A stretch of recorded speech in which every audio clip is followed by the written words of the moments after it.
Hey guys, Omoto here from FTJ and welcome to Talknology episode 3. This is our weekly news show where we give you a roundup of all the biggest tech news that has happened this week. So if you guys are enjoying this series, then please consider subscribing and turning on notifications by hitting that bell icon. Let's now dive into the news.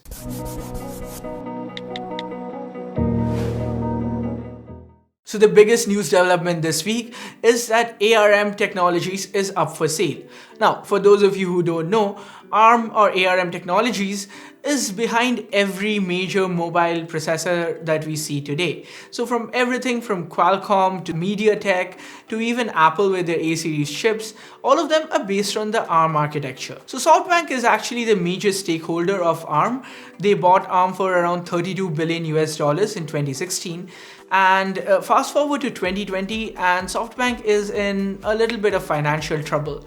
The last few months, their major investments in startups like WeWork as well as Uber has not given them great dividends, which means they have been posting huge operating losses. So as a result, they are trying to sell off some of their prized possessions, and that includes ARM.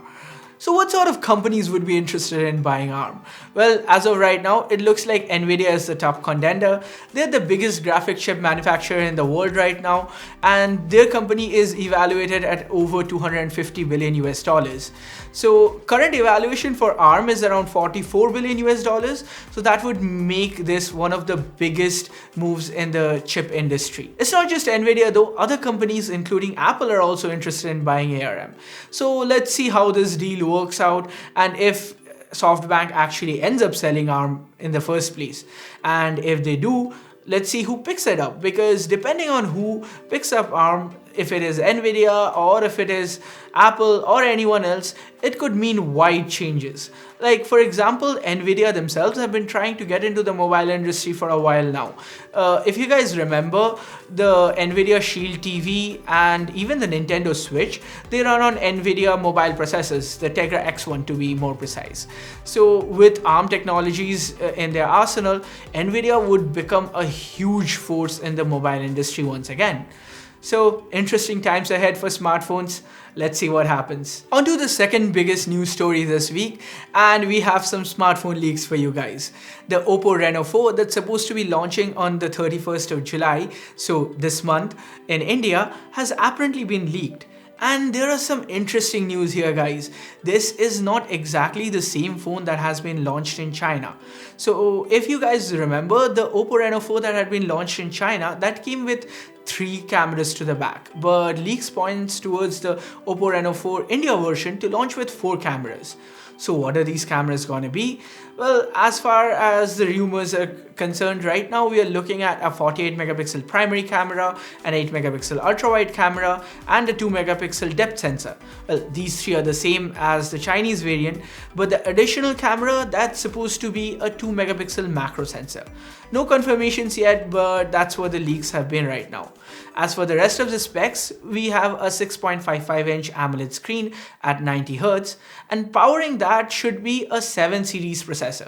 Now, in China, the OPPO Reno 4 launched with the Snapdragon 765G. So yeah, it had 5G capabilities.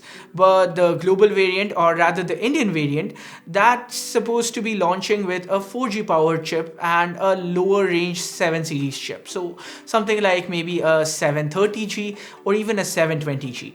So let's see about that. As far as battery goes, we are looking at a 4000 mAh battery with 65 watt fast charging. Continuing on with the leaks, we might have yet another POCO rebrand on our hands. Yes, POCO seems to be gearing up to launch the POCO C3 in India, and that seems to be a rebrand of the Redmi 9C. Now the Redmi 9C has been launched in Malaysia last month, so we are pretty familiar with the specs. So based on those, we are looking at a 6.53 inch LCD 720p HD plus screen. Powering that would be a MediaTek G35 chipset, and as on the memory front, we are going to get a multiple variants. So there are going to be 2, 3 or 4 gigs of RAM with 32 or 64 gigs of eMMC 5.1 storage. As far as the battery goes, we are getting a 5000 mAh unit with 10 watt wired charging. And for the cameras, we are looking at a 13 megapixel primary camera with a 2 megapixel macro sensor, and to the front is going to be a 5 megapixel selfie shooter. On to some of the smaller news now. We have Amazon Prime Day, and that's going to be held from 5th to 7th of August. And there are some amazing deals waiting for you guys, especially when it comes to smartphones. Phones such as the OnePlus 70, iPhone 11, OnePlus 8, Samsung Galaxy M31, and more budget models like the Redmi 8A Dual, Galaxy M21, OPPO A5 2020, Samsung Galaxy M11, all of them will be receiving heavy price cuts. Amazon will also offer deals on other phones such as OPPO F15, Vivo V19, Vivo S1 Pro, and Honor 9X. On the premium category, we have the Mi 10, OnePlus 8 Pro, Galaxy S10. Furthermore, these handsets will also get additional exchange discounts, and there will be no-cost EMI options as well. Next up, we are back with another leak, but this time it's not one for India but rather a China launch. Realme is launching their new V series in China and will be kicking things off with the Realme V5. Now, this is supposed to be a redesigned Realme handset. So what we are getting here is a rectangular camera bump, kind of like what we have seen with the S20 and S20 Pluses this year. There'll also be the large Realme branding that we have seen with the Narzo 10A. Other than that, well, the rest of the specs are mere speculation at this point, but what we are looking at is a 6.5-inch LCD screen, 5000 mAh battery with 30-watt fast charging, and a 16 megapixel selfie camera. As for the primary camera, we are looking at a quad camera module that's supposed to be 48 megapixel primary, 8 megapixel ultra wide, 2 megapixel macro, and finally a 2 megapixel depth sensor. And for the final phone leak of this week's episode, we have Samsung with the Galaxy M51. Now, the M51 is a new entry into the M series, and it's coming with the more powerful Snapdragon 675 processor. Along with that, we are getting a 6.5-inch Full HD Plus AMOLED screen. At least that's what the leaks say. And the cameras, well, we don't know much about them. What we do know is they're going to be quad cameras to the back, and the selfie camera is going to be a punch hole. So that 6.5-inch Full HD Plus AMOLED display, that's gonna have a punch hole to the top left. We might be done covering Samsung leaks, but there's even more Samsung news for you guys. Samsung has recently launched the 5G version of their Galaxy Z Flip. Now, this is right now an US exclusive, and it's launched in the US at a hefty price tag of $1,449 US.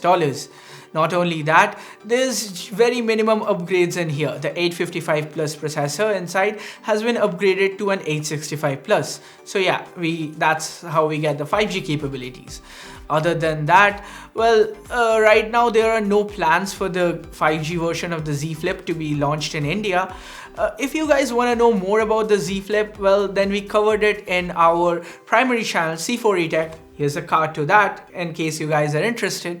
But do be aware, it comes at a hefty price tag. In India, the Z Flip is currently available for 1,09,000 rupees. We all love the OnePlus Nord, and great news guys, there's a new variant coming. Okay, no, this is not the OnePlus Nord Pro or anything like that, it's a new color. Oxygen OS code has revealed, along with the marble blue and grey onyx colors that we already have, OnePlus might be looking to add yet another color into the mix. Now, I know you guys might have wanted something flashy, maybe something pastel like a yellow or a red, at least that's what I would have personally wanted, but it's yet another grey. It's grey ash. Moving on to some Apple news, and this time it's more leaks about the iPhone 12, and no, not about the phone itself, but the cable. Looks like Apple is actually going to include a braided cable this time around. The leaks point towards a black cable for the Mac and a white cable for the iPhones. Now, as of yet, we don't really know if this is gonna be like added in the box, so you're gonna get it with the box itself with the iPhone 12s, or if it's gonna be a separate purchase. We actually had a news recently break that the new iPhone 12s might not come with a cable at all. So I guess at this time, it's going to be an added bonus if we see a braided cable in there. Let me know what you guys think. Is it alright for these phone companies to release phones without a charger or a cable in the box? Personally, I don't know. It doesn't just sit well with me. But hey, I would love to know your opinion. We all love new Android versions, and Android 11 is just around the corner. It's coming with a ton of new features on board as well. But one little secret that you guys might not know is that Google is still continuing the tradition of calling Android versions with a desert name. Now, this might be an internal name, but Android 11 is internally being called as Red Velvet Cake. But as we saw with Android Q, it eventually became Android 10, so the public release of Android 11 might not never come with this name. But hey, now you guys know. Almost all new Android phones feature Gorilla Glass in some form or the other. Now, till now we have been seeing Gorilla Glass 6, and there have been rumors about Gorilla Glass 7, especially on the new Galaxy Note 20 that's supposed to be launched soon. But in a new leak that has come out, apparently Corning is not calling the next generation of Gorilla Glass as Gorilla Glass 7. Instead, it's being rebranded as Gorilla Glass Victus. Now, what does Gorilla Glass Victus bring to the table? Well, it's supposed to be twice as much as scratch resistant as Gorilla Glass 6, and the drop protection has been increased from 1.6 meters in Gorilla Glass 6 to 2 meters on Gorilla Glass 7. And finally, Netflix is supposed to be testing out a 349 rupees plan especially for Indian viewers. This is supposed to allow streaming on not just any mobile, but any PC or tablet as well. What's excluded is of course smart TVs. Now, another thing that's to be noted here is that there can be only one device streaming at a time from an account, and on this plan at least, you're restricted to HD quality. So what do you guys think? How many of you watch Netflix, or do you prefer some other content provider? Let me know in the comments below. And with that, we come to the end of this episode of Talknology. Let us know what you felt about it. Also, what sort of tech content do you want to be covered here in FTJ? Let me know via the comments.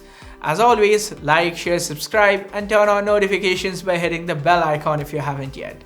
Thanks a lot for watching till the end, guys. Have a good one. Cheers.